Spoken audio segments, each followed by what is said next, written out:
Early in the morning each day, local residents in Nakhon Pathom see these Bhikkhunis going about to receive food offerings. This image is quite familiar in this province. However, what makes it different from anywhere else in Thailand is that many of those going on alms here are female monks or Bhikkhunis.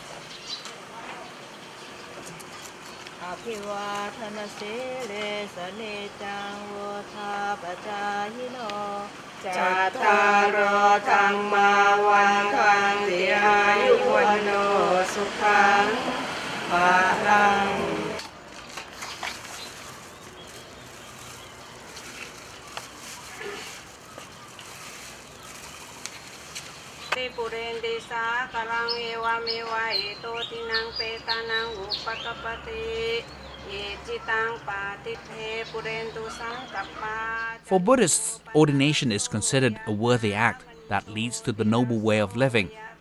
But it is not easy at all for women to be ordained in Theravada Buddhism, which is practiced mainly in Thailand, Myanmar, Laos, Cambodia, and Sri Lanka. Since Bhikkhuni ordination disappeared from the Theravada tradition a long time ago, it was believed that there were no Bhikkhunis left to perform ordination. The loss of the tradition of ordaining women was not an obstacle for this woman, who had strong intention to be ordained as a Bhikkhuni. Prior to her ordination as Thammananta Bhikkhuni, Associate Professor Dr. Chatsuman Kabin Singh received her master's degree in religion from McMaster University in Canada and obtained her PhD in Buddhism from Magadh University in India.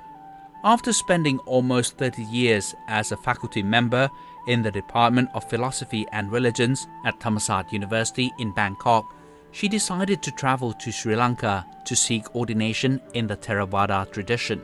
Her decision was to follow up on the footsteps of her mother, who was the first Thai woman to be fully ordained as a Bhikkhuni in the Mahayana tradition. Her mother led a monastic life until she passed away. After the ordination, Dr. Chatsuman was given a monastic name of Thammananta. She is the first Thai woman to be fully ordained in the Theravada monastic lineage.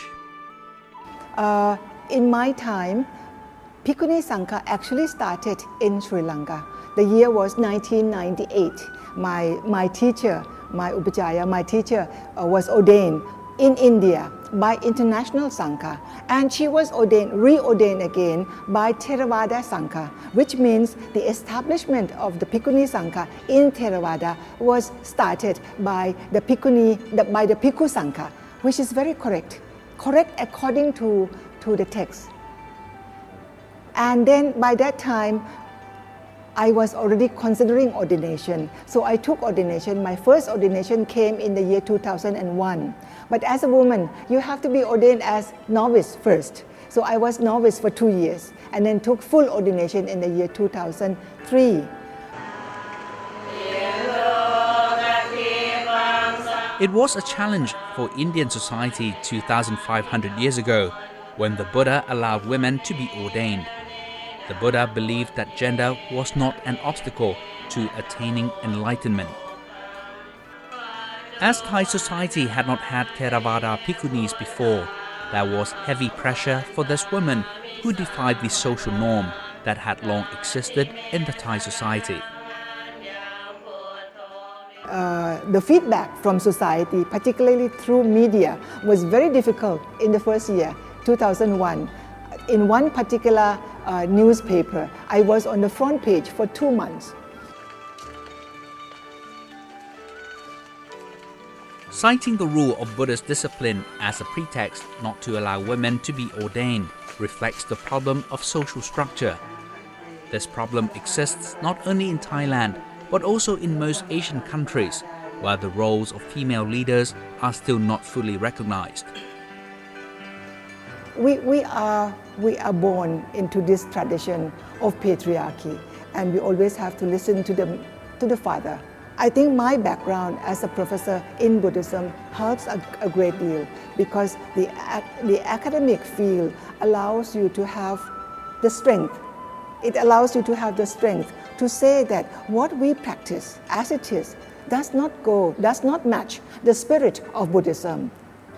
Where can you find this? Oh, we go back to the text. So as the textual foundation is very important for us as women to grow up and to be strengthened. Many things that has been practiced in our country, it is not Buddhist, but it is Thai culture. So if we cannot distinguish between Buddhist culture and Thai culture, sometimes you are trapped thinking that Thai culture is Buddhist culture.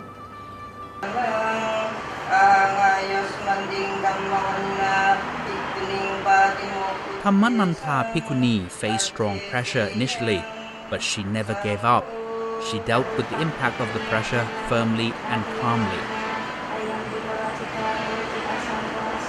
Lots of discussion was going on for the first year, whether it is right, it is not right, it is according to Dharma Vinaya or not, and many people even thought that I was actually harming Buddhism.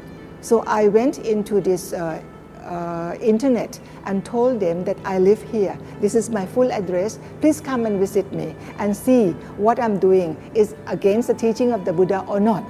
So since then, I did not have any argument with the media anymore. Throughout her 14 years in the Bhikkhuni monkhood, Thammananta Bhikkhuni has continued to propagate Buddhism both inside and outside the country. The task has enhanced the role of women as Bhikkhunis to be more recognized.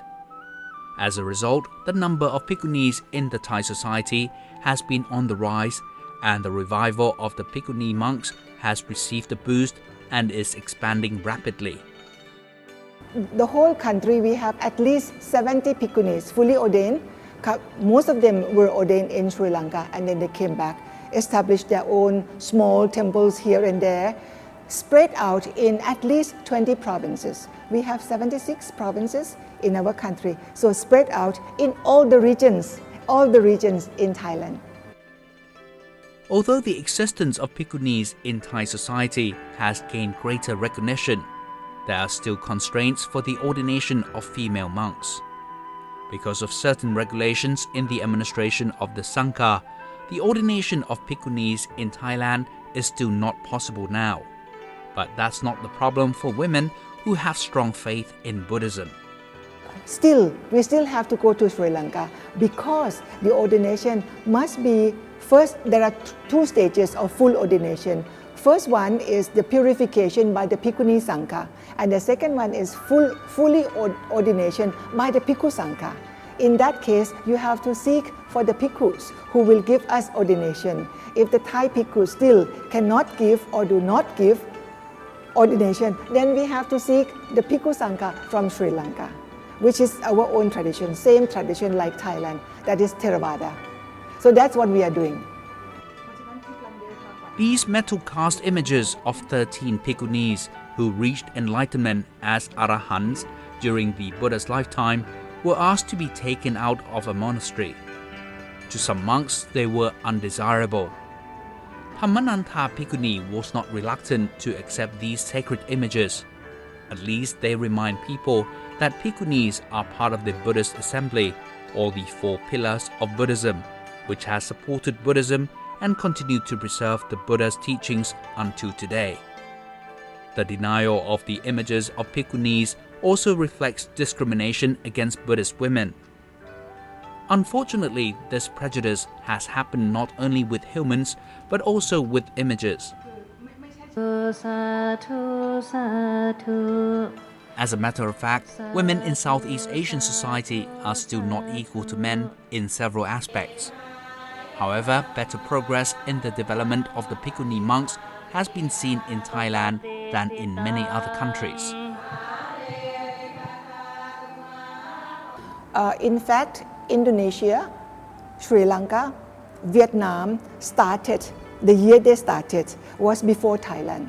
But as of now, I think Thailand has progressed faster than them in the sense of persons who could stand up to speak for Buddhism, to speak for the Bhikkhuni issue. I think we are very strong on that. We are strong on the knowledge of Dharma Vinaya to support the Bhikkhuni Sangha, to support the Bhikkhuni issue. And particularly with my own experience as a professor before, that's very helpful. Thammananta Bhikkhuni has created a network of the Bhikkhuni monks not only across Thailand but also in the ASEAN region. She is the abbess of Songtham Kalyani Monastery, which serves as a center for Dhamma practices in accordance with the Buddha's teachings. This temple in Nakhon Pathom province was built by her mother. Very important that we are always in connection with our Bhikkhunis, Theravada Bhikkhunis in Vietnam, in Sri Lanka, in Indonesia, very closely. Last year when we had this training, we actually had training program for those who are becoming teachers. So they come to us. It was their choice. They said it's easier to come to us because it's so accessible. And so now we become center. Thailand, our temple has become center for the training of the Bhikkhunis in ASEAN countries. This Yasotara Vihan, which can accommodate around 300 persons, comes into existence out of the intention of Thammananta Bhikkhuni. She wants this Buddhist structure to serve as a center of Buddhist study and training, as well as the propagation of Dhamma. Although the construction project has not been carried out smoothly because of financial constraints, the construction work has now reached the final phase as expected. And this vihara, this coming up, the new vihara, which will be completing by the end of the year, and we plan to inaugurate on December the 5th, the King's birthday. That is very auspicious. So we take that date as something that we launch this new project to welcome the Bhikkhunis, not only in ASEAN country, but we are open to the Bhikkhunis in this world.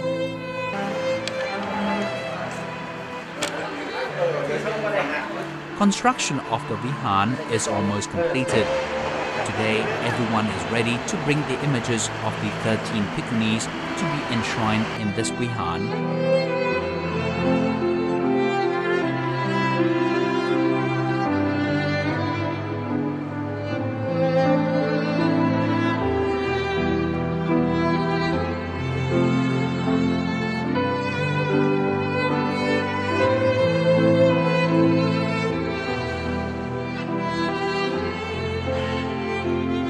The flow of tears does not always symbolize weakness of women, but these are tears of joy of a woman who has brought changes to the society.